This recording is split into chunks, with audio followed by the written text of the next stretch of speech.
Bonjour et bonsoir à tous. Bienvenue dans ce court enseignement sur comment ne plus être découragé concernant les promesses de Dieu.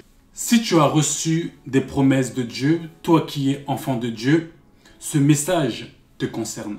Comment aider une personne qui a reçu des promesses à ne plus être découragée?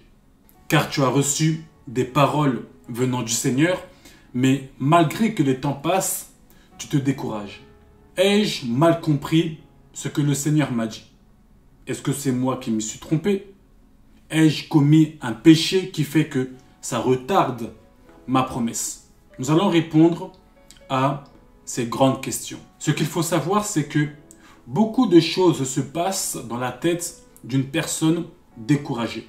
Et là, je parle de manière générale, que ça soit dans la vie de tous les jours ou même concernant les promesses de Dieu. Je voudrais dire tout d'abord une chose. La chose que je voudrais dire, c'est que Dieu ne ment jamais. Lorsque le Seigneur te fait une promesse, il sait pourquoi il te l'a fait. D'ailleurs, il sait pourquoi il te fait cette promesse et vers qui il fait cette promesse. Donc, tu n'as pas à t'inquiéter. Le Seigneur sait la vie que tu auras. Le Seigneur sait les difficultés que tu vas rencontrer. Il le sait. Mais il sait aussi que cette parole, ces promesses qu'il t'a faites vont s'accomplir. Dieu ne fait pas de promesses qu'il ne va pas réaliser. Lorsque Dieu fait une promesse, il va toujours le faire. Il va le réaliser. Dieu ne peut pas te mentir et te faire une promesse et derrière, il ne l'accomplit pas. C'est pour cela, lorsque le Seigneur te fait une promesse, peu importe le temps que ça prendra, la parole de Dieu nous dit que la promesse peut tarder, mais toi, attends-la. Voici à présent quelques conseils pour ne plus être découragé. Premier conseil, dis-toi que Dieu ne ment jamais. Et c'est vrai. Lorsque nous allons dans Nombre chapitre 23, le verset 19, il est dit « Dieu n'est point un homme pour mentir, ni fils d'un homme pour se repentir. Ce qu'il a dit, ne le fera-t-il pas? Ce qu'il a déclaré, ne l'exécutera-t-il pas ?» Quand Dieu te fait une promesse, c'est qu'il a déjà testé cette promesse en toi. C'est-à-dire qu'avant même que tu puisses naître, avant même que tu puisses venir dans ce monde, Dieu avait déjà tout préparé. Voilà pourquoi il est dit que Dieu connaît les projets qu'il a formés sur nous. Des projets qu'il a déjà préparés. Donc des projets que Dieu sait qu'ils vont se réaliser. Donc avant même que tu puisses naître, lorsque tu étais dans le sein de ta mère, lorsque tu n'étais pas encore venu dans ce monde, Dieu savait que cette personne-là va passer par des difficultés. Cette personne-là aura du mal à venir au Seigneur. Cette personne-là aura beaucoup de combats. C'est la vie que tu vas traverser. Une formation, des obstacles pour te former. Mais Dieu sait que toutes ces choses, c'est pour te ramener à la promesse qu'il va réaliser. Lorsque vous prenez David, David était derrière les brebis de son père. David a eu des combats avec les animaux, il s'est battu, il a eu beaucoup d'histoires. Mais c'était des choses que Dieu savait. Mais Dieu savait aussi qu'il allait finir roi. Qui pouvait penser qu'un petit garçon aux yeux bleus allait d'abord terrasser Goliath et allait finir roi? Dieu le savait. Mais les hommes ne voient que les choses que tu vis. C'est pour cela qu'il faut avoir confiance en Dieu, parce que le Seigneur ne ment jamais. Une chose que je voudrais encore préciser, c'est que souvent, nous pensons que pour que la promesse ou pour que les promesses puissent se réaliser, nous devons être dans certaines circonstances, dans un certain environnement. Même si l'environnement est difficile, Dieu finira quand même par le réaliser. Dieu ne tient pas compte de ton environnement.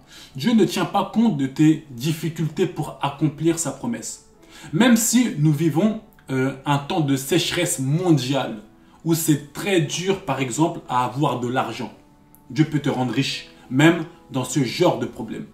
Parce que le Seigneur ne tient pas compte de l'environnement. Dieu ne tient pas compte des problèmes qu'il y a dans le monde pour pouvoir réaliser la chose qu'il t'a dit. Il peut avoir la famine. Les gens ont du mal à se nourrir. Les gens ont du mal à manger. Mais Dieu qui t'a fait la promesse que tu mangeras à ta faim. Même s'il y a un problème pour se nourrir, toi tu mangeras à ta faim. Pourquoi? Parce que le Seigneur accomplit toujours. Si tu es conscient que Dieu n'est pas menteur, et il ne l'est pas, tu n'as pas à t'inquiéter.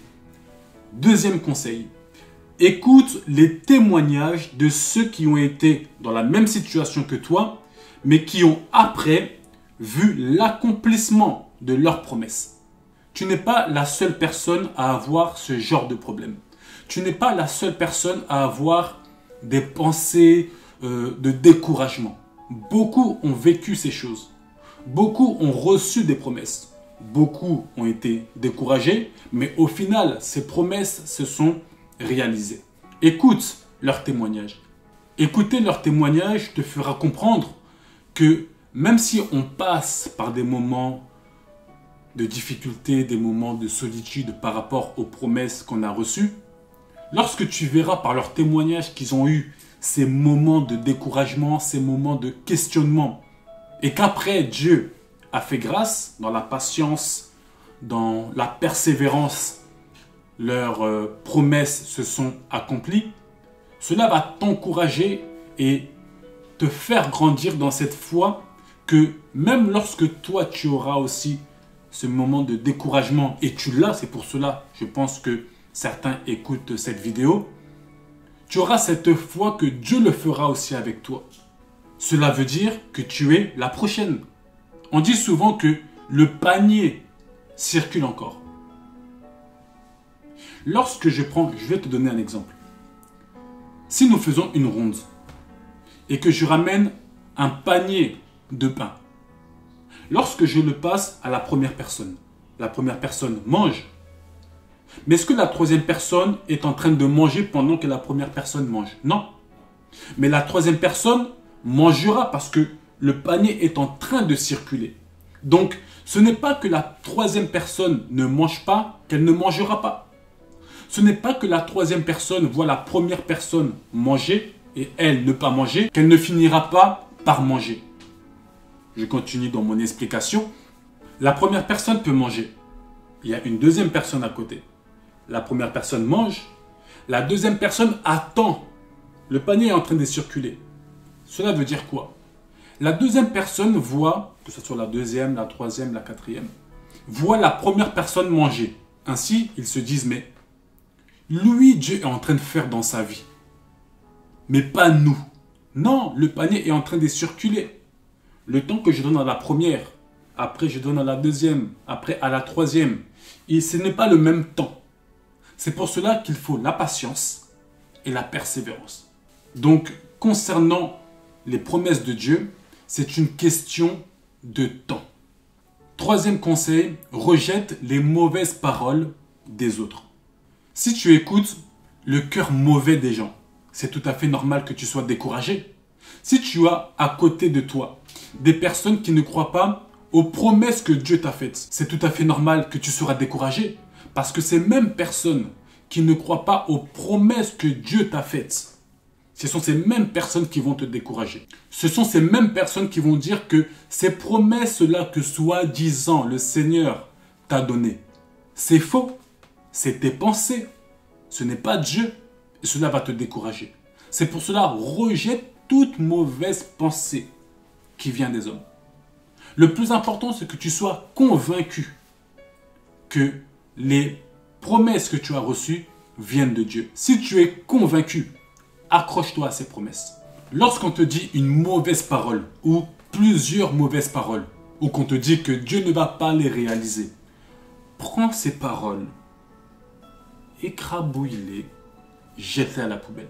Ne les garde pas en toi. Rejette ces paroles parce que ces mauvaises paroles vont commencer à grandir en toi. Ces mauvaises paroles vont commencer à germer en toi.